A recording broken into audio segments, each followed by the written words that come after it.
Here I am. So, I'm James. I'm the founder and CEO of Superchain. And I wanted to talk to you a bit about today some problems we kind of see in the industry, a little bit of history around decentralized finance and kind of where we're going into the future, and what we're doing to kind of fix DeFi with open data. So, a short history lesson, but one from kind of what we think are the important perspectives. So we kind of given an opinion-based score, so don't read too deeply into the 10 number. This is more kind of just to represent the different experiences of the different parties and the different kind of features of DeFi. So we've got a user score, which is how easy it is for a user, how nice, how pleasant life is to use a particular tool or platform. We've got a liquidity provider score. So this is someone who's bringing liquidity to DeFi. This is someone who's maybe providing liquidity to Uniswap v2 or v3, and how that experience is for that user and how sophisticated they need to be. And then we have a decentralization. So this is fairly obvious, but how decentralized actually is this process in real life? Not what people say it is or the theory, but the actual practical decentralization. And then the efficiency of that market. And efficiency I'm talking about is not like code efficiency, but it's efficiency of finance markets. So how fair is this price? How much spread is there? How close are you to like a real price? And how much are you paying compared to, say, a centralized exchange, which often are very efficient because they have a lot of liquidity and they don't have the overhead of decentralization. So we've got some time points along the bottom. So Uniswap v2, this was really, really easy for users. It was really easy for LP providers. It wasn't very efficient. As soon as the way these things work means that they have a curve. And when you come off of the curve, it basically means that your price changes quite dramatically. So you can get a large amount of what's called slippage, which means that people were tending to go more towards, even though AMMs were useful, people are still using centralized exchanges for the predominant volume.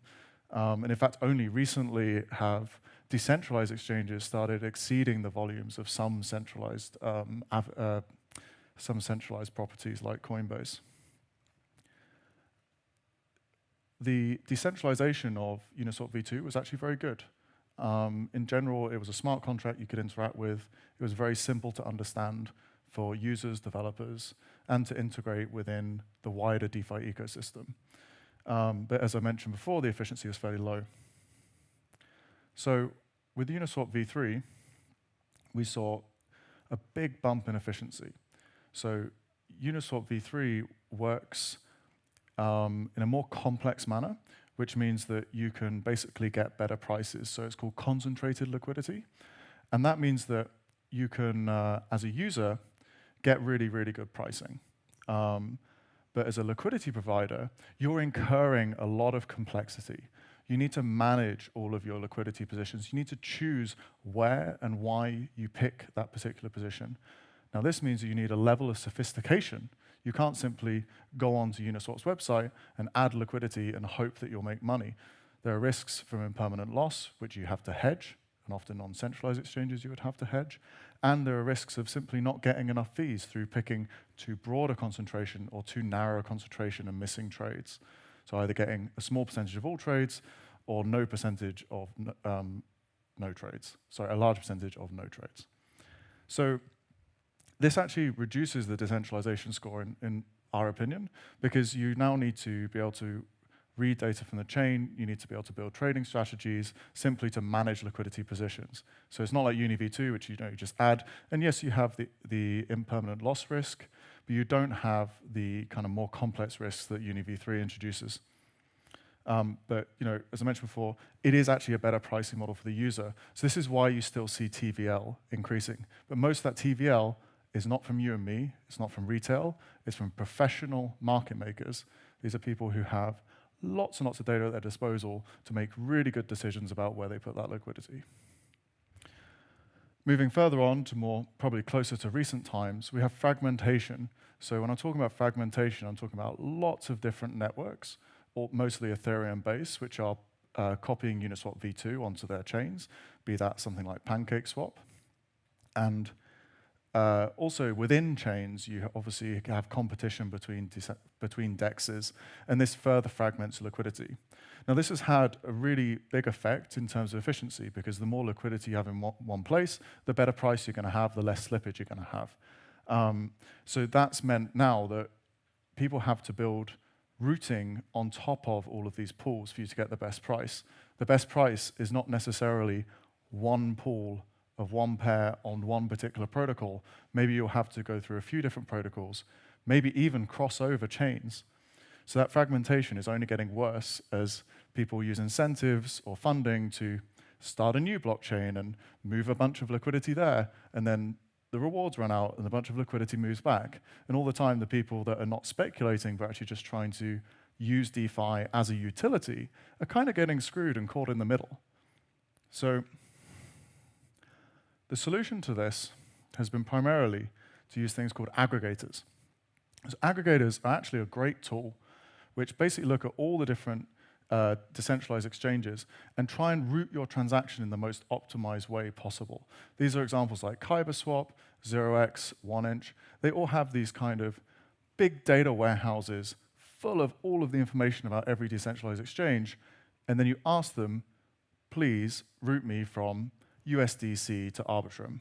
And they will find all those routes, evaluate them for you, price them for you, simulate them, and suggest how you should execute them. And then you have the choice, and they'll take a small fee for that service.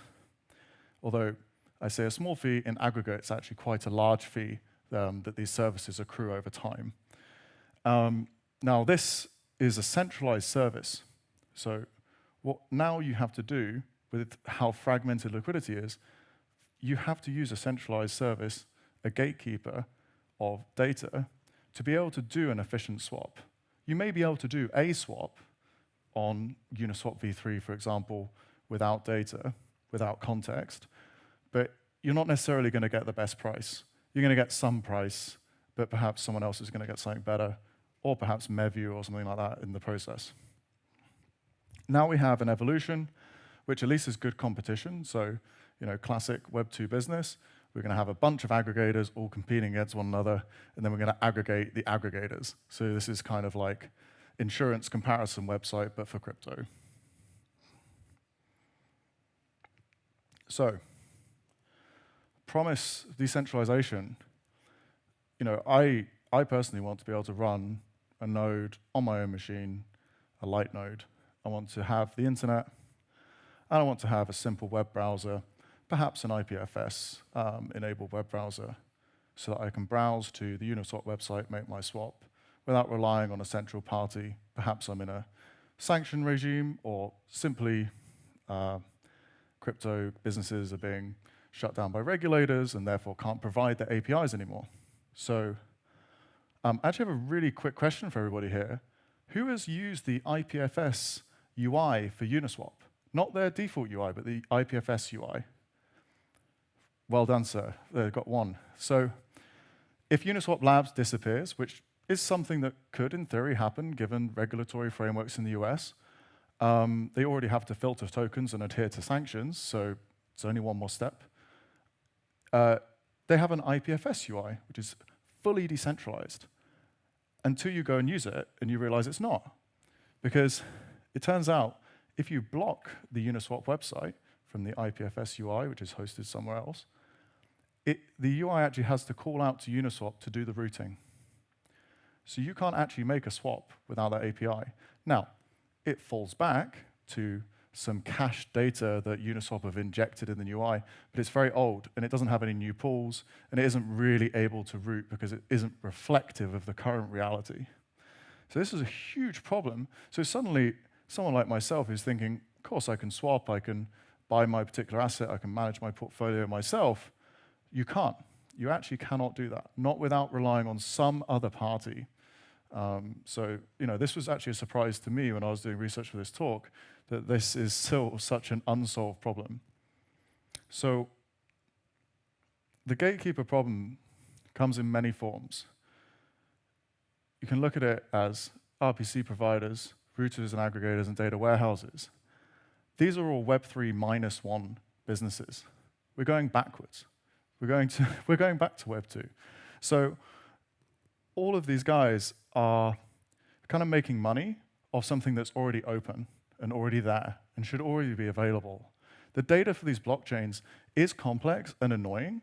Believe me, we know, we build data indexes, but it is there, it is available. So it's really disappointing to see the incentives are just such that gatekeepers are the natural progression of this, and users suffer because users are going to get worse prices because someone has to take their cut. It's not cheap to build a data warehouse, to build the infrastructure of something like 1inch.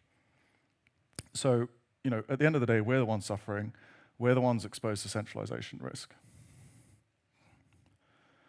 So how can we look at solving this particular problem, and obviously with open data?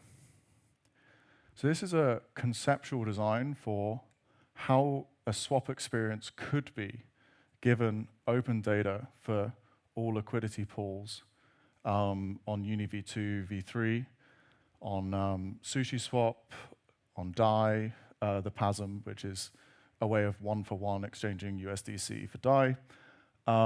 And this particular scenario that's simulated here is the USDC DPEG, because my company, Superchain, it was exposed to USDC. That's what our investment was in. So we had to manage that very late, just before it depegged, to try and mitigate our losses from this event. Now, that's not a nice position to be in when your company and your employees are relying on you and relying on USDC in this case to be there tomorrow so you can pay bills. Now, obviously, it's very sad is also Silicon Valley Bank itself collapsed, so startups in the US couldn't pay the bills either. So what did we do? Well, we had to sit on an aggregator. In this case, it was DeFi Llama's swap aggregator, which is about the best experience for swapping you can get at the moment, and sit and wait and to try and watch when the best price was, because it wasn't just us exiting USDC.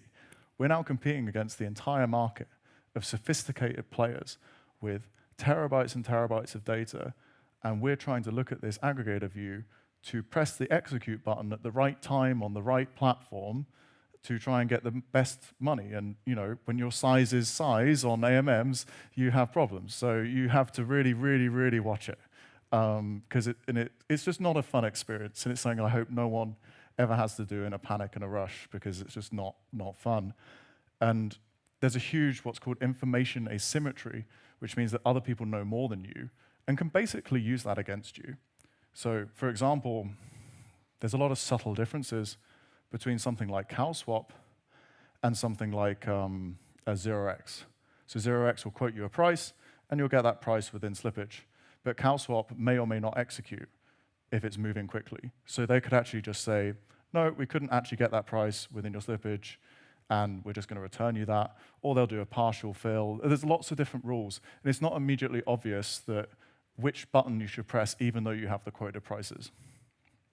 So to address this, with open data, we're going to give you the data. So in this case, we're going to give you the data in a web browser. So instead of calling an API and saying, I want to make this swap, we'll give you the current liquidity positions across all pools so that you can route it yourself. And we'll keep you up to date as new blocks come in. And we can even do this across chains. But for now, we're just focusing on Ethereum. And this will allow you to visualize all things that are happening on the chain to have context when you swap. So one of the big problems when you swap is you probably want to go on DEX tools, info.uniswap, try and see some historical pricing, because the swap screen just shows you what's happening now. So you can see on the screen, we've got a variety of different routes that can be taken to go from USDC to USDT, which is our example for exiting. And they're color-coded, and they relate to the graph below. So the graph below is historically what were these prices. So they've all started off at $1, which is great, and they've all kind of taken a turn for the worse. So in this case, we know during this time that the curve pool became really unbalanced, the 3 pool, which means that basically there was a lot more USDC than there should have been because everyone was running away. So the price for USDC has to go down. So you can see that has to be pegged first in our example. The best route in this case was the top one, although that's probably not realistic in real life as it's 2 pools, but it depends on your size and different properties. But this gives you the ability, and obviously this would be updating in real time, to make a decision based on the context, based on the history. You'll know if you're getting a good price compared to 10 minutes ago, an hour ago, etc. This is really important because we're normal retail traders. We just use the tools we're given, or we try and augment ourselves with some centralized services like DEX tools. And this kind of tooling being integrated is really, really important to give you context. No professional trader is going to trade without historical data in front of them, without at least an idea of what the price was now, 10 minutes ago, yesterday. So this kind of stuff is the default for normal traders, and yet we as retailer are expected to deal with swap this number for this number, best of luck, right? This is not a good experience. So this is visualizing the historical price and the price you're getting now, and in this case, it's suggesting a particular route where we're going to basically lose just shy of 2% plus minus the gas fee to exit into USDT. Now, for some companies at that time, that's kind of acceptable, depends on your risk appetite. But at least you can make the decisions around risk. So this empowers users. And to be clear, like when I say open data, you own this data. So you can do your historical analysis. You can use this with data science tools. You can use this with a local SQL interface. You don't have to use this from like a website that someone else controls. So you can go back to kind of a more pure, decentralized experience. So going back to my earlier slide, SuperSwap, I mean, of course, it's going to be awesome. So it's much more decentralized, much better for usability, starting to add efficiencies back into the market, even for retail, not just for sophisticated players.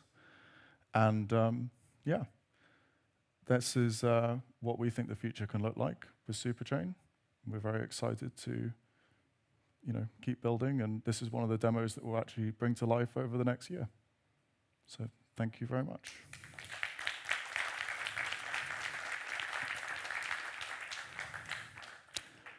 So any questions?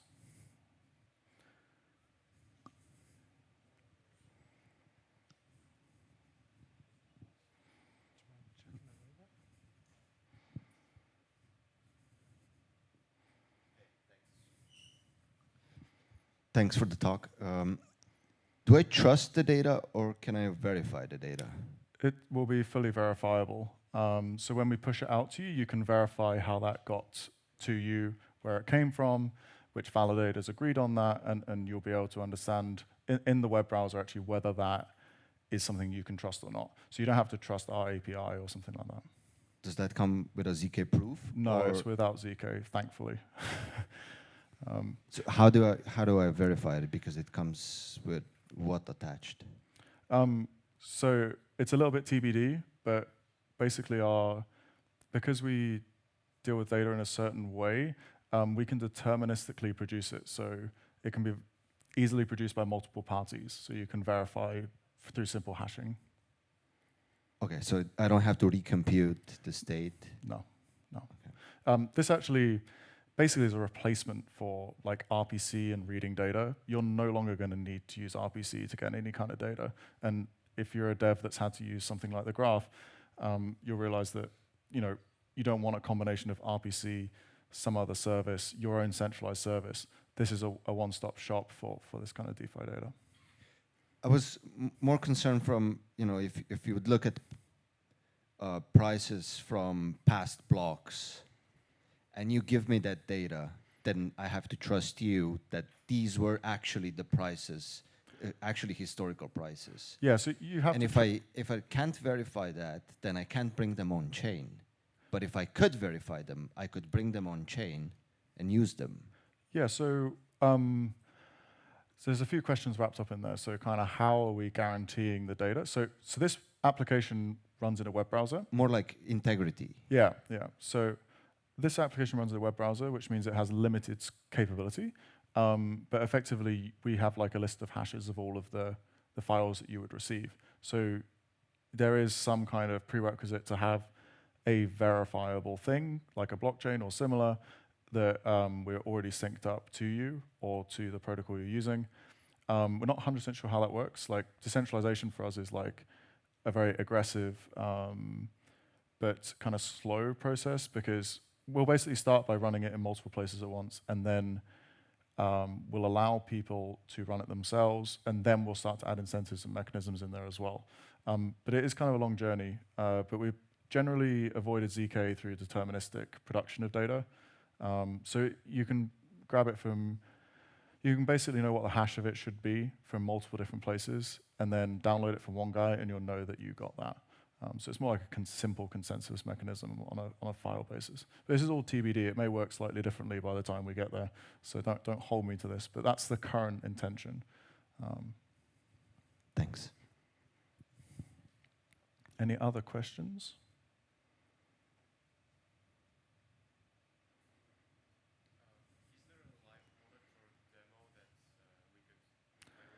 So the question was, is there a live demo? Soon. We will build this as like one of the use cases of our data. We're basically building right now all of this kind of infrastructure. We're a Rust development shop. We're building everything from the ground up. We don't use like open source databases. We're building our own stuff. It's taking some time, which is sad from a market perspective, but it means the product will be like way better and have a lot more longevity. But soon, watch this space, go to Twitter, etc., and then you will be the first to know. Yeah, another question about, so you mentioned the graph, for instance. There are some issues, for instance, with the graph data sources, because they provide like incorrect data. For instance, we tried once to rely upon the graph data from our version 2, and yeah, there were a lot of different problems with that. So how can we, like, I don't know, rely upon you, having in mind that, like, I don't know, in a year, everything won't be broken, and so the proof will be, so how this proof will be maintained so that we can, like, rely upon you? Sure. So most blockchain networks have longevity because of incentive mechanisms. So our plan, and this more relates to, I'm going to give you a tokenomics style answer, and then I'll give you a more technical answer, if that's okay. So tokenomics wise, we're building a product that people will use prior to it being decentralized.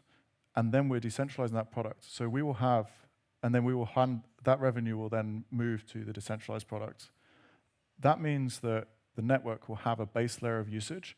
So we're not just going to deploy some cool L1, which no one uses. There's already users paying for data. There's already incentive there. So that's the first reason. So validators are incentivized to run it. We're incentivized to maintain it. People can build customizable data in our platform. We call that toolboxing. And that means that the incentives are aligned correctly for that network to continue to exist. Now, going back to more of the kind of maintenance style things, like especially in relation to some of our competitors, there's a whole host of reasons why those things happen.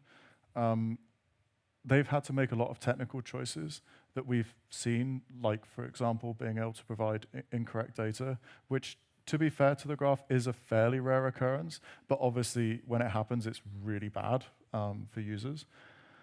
Now,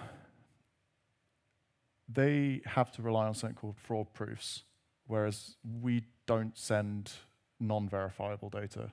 So we can't answer you incorrectly, basically, unless our entire network is wrong somehow, which, you know, fundamentally could happen. Like any network could make a wrong thing and break. But obviously, we think that's highly unlikely. And it's much more likely we'd fully halt than just send you like some wrong stuff. So yeah. Welcome. Any other questions?